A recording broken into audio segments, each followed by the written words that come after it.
अस्सलाम वालेकुम स्टूडेंट्स, आज का हमारा टॉपिक है रिपल टैंक। रिपल टैंक से मुराद एक डिवाइस है जो कि यूज़ होता है स्टडी ऑफ वेव के लिए। यानी जब वेव्स होती हैं इनको स्टडी करना रूटीन में इजी नहीं होता, तो इसके लिए हम एक स्पेशल आला या इंस्ट्रूमेंट यूज़ करते हैं, डिवाइस यूज़ करते हैं, जिसके अंदर डिफरेंट कैरेक्टरिस्टिक्स वेव की स्टडी की जाती हैं, जैसे रिफ्रैक्शन है, रिफ्लेक्शन है। तो इसके पार्ट्स, इसका स्ट्रक्चर, इसका फंक्शन जो है हम स्क्रीन पे मुलाहजा करते हैं। रिपल टैंक स्टूडेंट्स, ये रिपल टैंक एक आला है, इंस्ट्रूमेंट है, एपरेटस है, जो कि यूज़ होता है वेव को स्टडी करने के लिए। वेव की कुछ प्रॉपर्टीज़ होती हैं, करैक्टरिस्टिक्स होती हैं।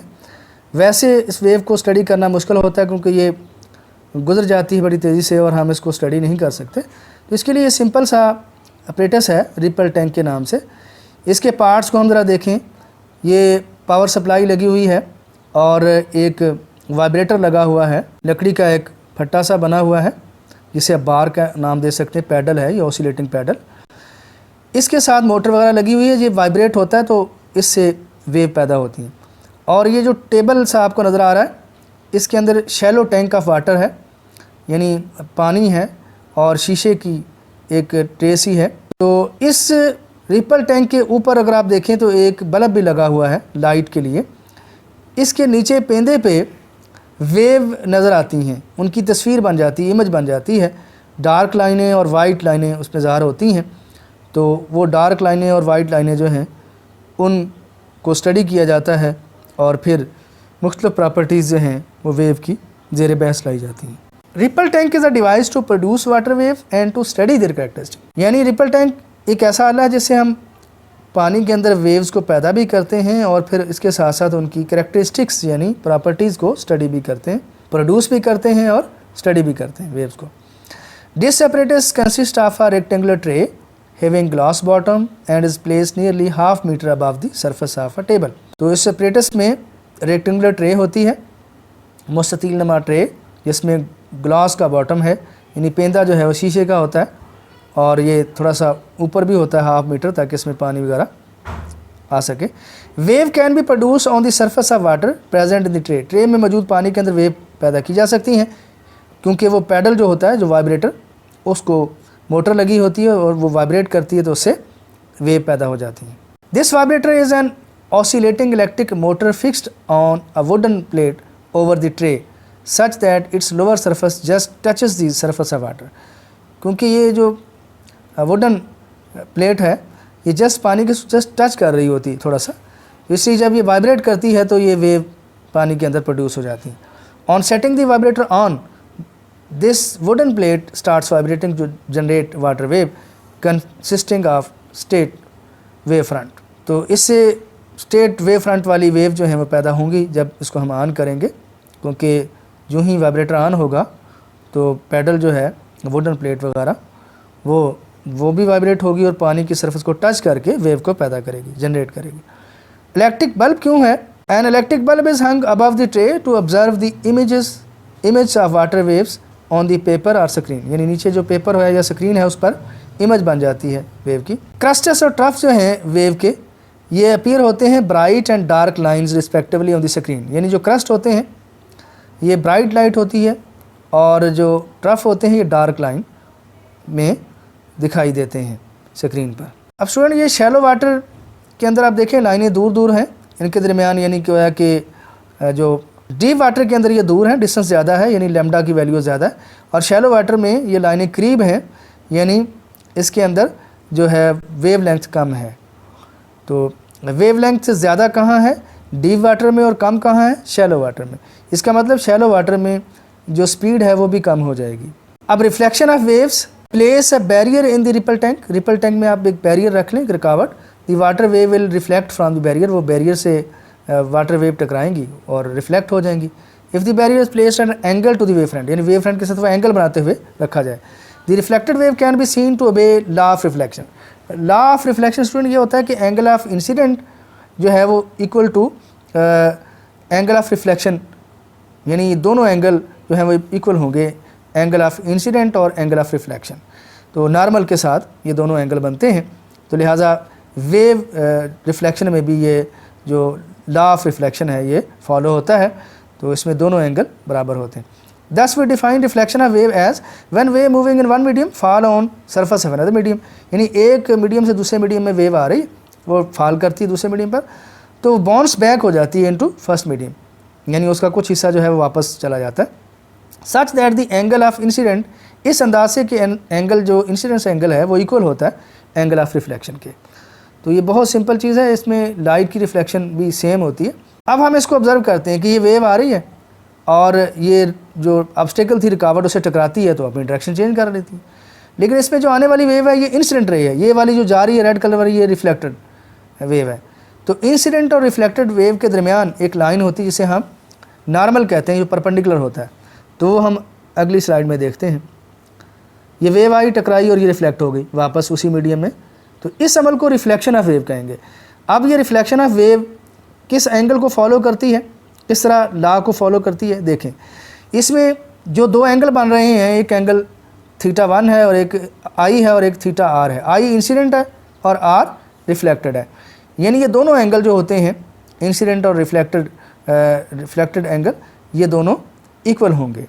बैरियर से जब वेव आके टकराएगी तो टकराने के बाद जो नॉर्मल के दरमियान एंगल बनेंगे वो दो एंगल होंगे, एक इंसिडेंट रे का नॉर्मल के साथ एंगल बनेगा, एक रिफ्लेक्टेड रे का नॉर्मल के साथ एंगल बनेगा।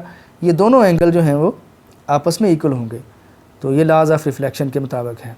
स्टूडेंट्स, इसको हम सिमुलेशन में भी देख सकते हैं। अब speed of water wave in shallow and deep water study करते हैं हम। Speed of wave in water depends on the depth of water, यानी डीप वाटर के अंदर स्पीड और होगी, शैलो के अंदर और होगी। If a block is submerged in the ripple tank, ripple tank में अगर हम ब्लॉक रखते हैं लकड़ी का, तो ब्लॉक के ऊपर पानी जो है वो चूँकि कम रह जाएगा, उसकी डेप्थ कम हो जाएगी, और जो ब्लॉक के बगैर वाला पानी वाला हिस्सा होगा उसकी डेप्थ ज़्यादा होगी। Depth of water in the tank will be shallow over the block then elsewhere. When water waves into the region of shallow water, अब जब वाटर वेव आ रही होगी तो वो शैलो वाटर में भी जाएगी, यानी जहाँ ब्लॉक रखा होगा उसके ऊपर वाले पानी में भी, तो उसकी वेवलेंथ डिक्रीज़ कर जाएगी। बट द फ्रीक्वेंसी, लेकिन फ्रीक्वेंसी दोनों की सेम होगी, क्योंकि वाइब्रेटर पीछे लगा हुआ उसकी फ्रीक्वेंसी सेम है। तो अब जो पानी के अंदर वेव आ रही है ट्रैवल करते हुए, जब वो डीप वाटर से शैलो वाटर में दाखिल होगी तो उसमें वेव लेंथ का फ़र्क आ जाएगा। वेव लेंथ के फ़र्क से पता चलेगा कि वेलोसिटी भी जो है वो कम हो गई है। स्टूडेंट्स, ये व्यू देखें, टॉप व्यू में आपको नज़र आ रहा है, पहले जो है लाइनें जो दूर दूर नज़र आ रही हैं आपको, ये डीप वाटर की हैं, इसमें वेव लेंथ ज़्यादा है, ठीक है। और इसके बाद जो लाइनें बहुत करीब करीब हो गई हैं, इसका मतलब वेव लेंथ कम हो गई है, क्योंकि ये शैलो वाटर है, ब्लॉक के ऊपर वाला पानी है। तो इस तरह वेव लेंथ के डिक्रीज़ कर जाने से स्पीड जो है शैलो वाटर के अंदर वो कम हो जाती है as compare to the speed in deep water. Refraction of wave क्या है? रिफ्रैक्शन से मुराद ये है कि जब एक मीडियम से वेव दूसरे मीडियम में दाखिल होती है कोई एंगल बनाते हुए, तो फिर वो थोड़ी सी अपने रास्ते से हट जाती है, यानी उसकी स्पीड में भी और डायरेक्शन में भी दोनों में फ़र्क आ जाता है। For the observation of refraction of water wave we repeat the above experiment such that the boundary between the deep and shallow water is at some angle to the wave front. Wave front के साथ कुछ angle बन रहा है boundary का। तो now we will observe that in addition to the change in wavelength, यानी wavelength तो चेंज होगी, लेकिन इसके साथ साथ वो अपनी डायरेक्शन प्रोपगेशन की वो भी चेंज हो जाएगी। Note that the direction of propagation is always normal to the wave front. This change of path of water wave while passing from a region of deep water to that of the shallower one is called refraction। तो ये refraction क्या है, यानी जब एक medium से दूसरे medium में चीज़ वेव वगैरह दाखिल होती है तो वो उसका पाथ जो है वो भी चेंज हो जाता है, उसकी स्पीड भी चेंज होती है। इसको हम ऑब्जर्व करते हैं, बहुत सिंपल है ये। When a wave from one medium enters into the second medium at some angle its direction of travel changes. तो यही अमल रिफ्रैक्शन ऑफ वेव कहलाता है। एक मीडियम से आ रही है, जो ही दूसरे मीडियम में आती है तो आप देखें वो करीब करीब भी हो जाती है लाइनें, यानी उसकी स्पीड कम हो गई है और फिर वो डायरेक्शन भी उसकी चेंज हो गई है, वाज़े नज़र आ रहा है। पहली θ1 एंगल है, दूसरा θ2 है। तो वन मीडियम से दूसरे मीडियम में दाखिल हो रही है, तो इट मीन कि वो अपनी डायरेक्शन भी चेंज कर रही है और स्पीड भी चेंज कर रही है। ये रिफ्रैक्शन ऑफ वेव है। अब स्टूडेंट, आखिरी प्रॉपर्टी है ये डाइफ्रैक्शन ऑफ वाटर वेव को कैसे स्टडी करते हैं। तो डाइफ्रैक्शन है क्या? Diffraction of water wave generate state wave in a ripple tank. Ripple tank में सीधी वेव पैदा हो रही हैं। प्लेस टू ऑब्स्टेकल, अब दो रुकावटें इन लाइन के अंदर रखी गई हैं, सच दैट कि उनके सेपरेशन के दरमियान वेव लेंथ के बराबर फासला है, यानी वाटर वेव की जितनी वेव लेंथ है उसके इक्वल हमने ऑब्स्टेकल के दरमियान फासला दरमियान में थोड़ा सा छोड़ा है वो। अब जो ही वेव आएगी after passing through a small slit, अब ये जो दरमियान में जो सुराख है छोटा सा, इसे स्लिट का नाम दिया गया है, ये रास्ता है जो दो रुकावटों के दरमियान है, between the two obstacle. The wave will separate in every direction, तो वेव इसमें से पास होने के बाद हर डायरेक्शन में फैल जाएगी और दायरवी रास्ता से सेमी सर्कुलर पैटर्न, यानी वो सर्कल से बनना शुरू हो जाएंगे, आधे circle. Diffraction of wave can only B observed, ये तब ऑब्जर्व होती है क्लियरली जब साइज़ ऑब्स्टेकल का जो है वो कंपेरेबल हो with the wavelength of wave. तो इसको हम अभी देखेंगे।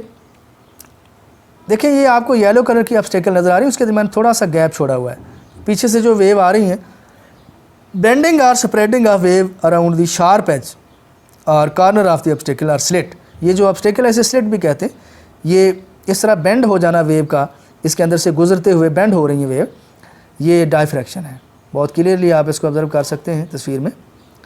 तो ये बेंडिंग है या स्प्रेडिंग है वेव का around sharp edge of corner of obstacle और स्लिट, स्लिट के कॉर्नर पर या एजेस पर जो वेव जब गुजरती है स्लिट के अंदर, जो कि दरमियान में छोटा सा आपको पाथ नज़र आ रहा है जिसमें से वेव गुजर रही हैं, तो ये सर्कुलर सेमी सर्कुलर पैटर्न बनाती हैं, ये बेंड हो जाती हैं, इसे डायफ्रैक्शन कहते हैं। यहाँ वेव डायफ्रैक्शन के लिए देखें, ये वेव आ रही है, तो ये जो दो ऑब्स्टेकल रखी हुई है लाइन के अंदर, दरमियान में गैप छोड़ा गया है, ये गैप इतना है कि ये वेव लेंथ के इक्वल है जो आने वाली वेव है, ताकि इसको ऑब्जर्व किया जाए। और आगे फिर वो वेव जो सीधी आ रही थी वो सर्कुलर पैटर्न में आ जाती हैं, सेमी सर्कुलर पैटर्न, तो इसे वेव डायफ्रैक्शन कहते हैं। इसको मज़ीद एक बार ऑब्जर्व कर लेते हैं। स्लिट जो है दरमियान में ऑब्स्टेकल्स के दरमियान थोड़ा सा रास्ता है, वहाँ से जब वेव गुजरती है तो वो सर्कुलर पैटर्न इख्तियार कर लेती है।